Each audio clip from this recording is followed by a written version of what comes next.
नमस्कार, आप देख रहे हैं बलरामपुर पोस्ट। मैं हूं शिवानंद मिश्रा।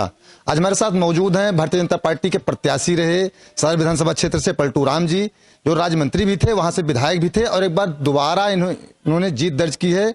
जनता ने इन्हें दोबारा विधायक बनाया है। क्या कुछ कहना है इनका, इन्हीं से बातचीत करते हैं। पलटू राम जी, बहुत बहुत बधाई आपको। एक बार दोबारा भारतीय जनता पार्टी के प्रत्याशी के रूप में आप थे और दोबारा आपने जीत दर्ज की है। आप सबका भी बहुत बहुत धन्यवाद। और बलरामपुर सदर विधानसभा क्षेत्र की सम्मानित जनता को मैं बहुत हृदय की गहराइयों से उनका स्वागत करता हूं, अभिनंदन करता हूं कि मेरे जैसे एक साधारण कार्यकर्ता को बलरामपुर में दूसरी बार जिताने का काम किया।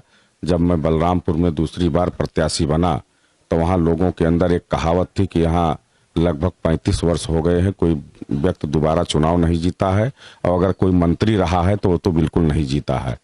कुल मिलाकर के बलरामपुर की सम्मानित जनता ने उन पुराने कहावतों को तोड़ने का काम किया और मुझे दोबारा जिता करके अपनी सेवा करने का मुझे मौका दिया। पलटू जी, जीत का श्रेय किसको देंगे? जीत का श्रेय अपने पार्टी नेतृत्व को और बलरामपुर की सम्मानित जनता को।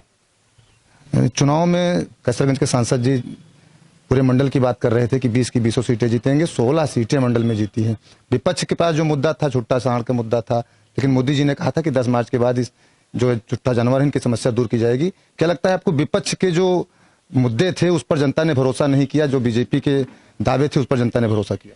देखिए, विपक्ष का जो भी मुद्दा रहा हो, भारतीय जनता पार्टी स्पष्ट बहुमत से सरकार बनाने की बात वो जब से चुनाव चालू हुआ तब से कह रही है।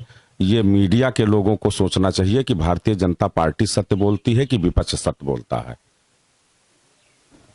37 साल बाद इतिहास दोहराया गया है। बीजेपी फिर से प्रचंड बहुमत के साथ सत्ता में आई है। विकास के जो वादे किए गए, दावे किए गए, विकास, जनता ने बीजेपी के विकास को पसंद किया है।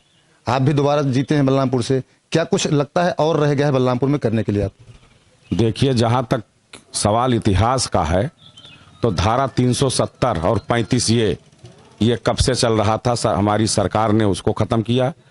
राम जन्मभूमि का मुद्दा 550 साल पुराना था। भारतीय जनता पार्टी की सरकार ने अयोध्या में भगवान श्री राम के मंदिर का शिलान्यास करके आज भव्य मंदिर का निर्माण हो रहा है। ऐसे बहुत से विकास के कार्य हैं जो वर्षों से अधूरे थे। जनता विपक्ष की पार्टी के लोगों के बहकावे में आकर जात के आधार पर, कहीं धर्म के आधार पर उन्होंने कुछ लोगों का चयन किया है। निश्चित तौर पर भारतीय जनता पार्टी का जो नारा है, सबका साथ, सबका विकास और सबका विश्वास, आज हम उसी नारे को लेकर चल रहे हैं और भारतीय जनता पार्टी ने स्पष्ट बहुमत की सरकार बनाई है। हमारा नारा सुशासन और विकास का है। हम विकास की गति को, जो कोरोना महाकाल के कारण, महामारी के कारण कुछ गति हमारी धीमी हुई थी, उस धीमी गति को युद्ध स्तर पर ले जा करके अधूरे कार्य को पूरा कराने का काम करेंगे और जनहित से जुड़े उन तमाम प्रकार के मुद्दों को हम जनता से मिलकर के उस समस्या को समाधान करने का काम करेंगे। बिल्कुल, कोरोना काल में कहीं ना कहीं विकास की रफ्तार धीमी जरूर हुई थी। अभी हम आए हैं आपके आवास पर, देख रहे हैं साधारण आप बैठे हुए हैं, लोग आपसे मिल रहे हैं। लगता ही नहीं कि एक मंत्री, आप मंत्री रहे हैं और एक विधायक हैं, दोबारा फिर से आप विधायक। क्या सादगी आपकी जो थी, सादगी की वजह से ही दोबारा बलरामपुर की जनता ने आप पर भरोसा जताया? देखिए, सादगी के रूप में आप देखेंगे तो हमारे उत्तर प्रदेश के माननीय मुख्यमंत्री योगी जी और देश के यशस्वी प्रधानमंत्री माननीय योगी जी, शायद उत्तर प्रदेश में इससे बड़ा कोई पद नहीं है और देश में इससे बड़ा कोई पद नहीं है। आप उन दोनों लोगों की दिनचर्या को देखेंगे तो आपको पता चल जाएगा कि भारतीय जनता पार्टी का एक छोटा कार्यकर्ता किस तरह से अनुशासित और एक साधारण नागरिक के रूप में हम अपनी जिंदगी व्यतीत करते हैं।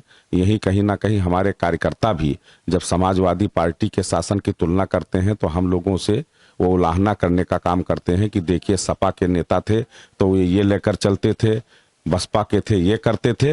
लेकिन आज जनता ने उसी सादगी को पसंद किया है और योगी और मोदी जी के हाथों को मजबूत किया है। इसलिए हम एक भारतीय जनता पार्टी के अनुशासित सिपाही के रूप में, एक साधारण नागरिक के रूप में, आज व्यवस्था के नाते हम विधायक और मंत्री हैं, लेकिन हैं तो हम भी भारत के साधारण नागरिक, जो देश का एक गरीब आदमी और देश का एक बड़ा आदमी, नागरिकता दोनों की बराबर है। बराबर। पलटू राम जी, आखिरी सवाल, बलरामपुर की जनता से क्या कहना चाहेंगे आप? बलरामपुर की जनता से कहना कुछ नहीं है। बलरामपुर की जनता को हमें नमस्कार करना है, प्रणाम करना है, उनका सम्मान करना है और उनके सुख दुख में हम निरंतर बने रहेंगे। यह बलरामपुर की जनता के लिए मैंने संकल्प लिया है। बहुत बहुत धन्यवाद आपका बातचीत करने के लिए। आपने साफ तौर से कहा कि बलरामपुर की जनता के सुख के लिए इन्होंने संकल्प लिया है और जनता की सेवा है लगातार करते रहेंगे। ऐसे ही तमाम खबरों को देखने के लिए आप बलरामपुर पोस्ट के पेज को लाइक और सब्सक्राइब जरूर करें और देखते रहें बलरामपुर पोस्ट।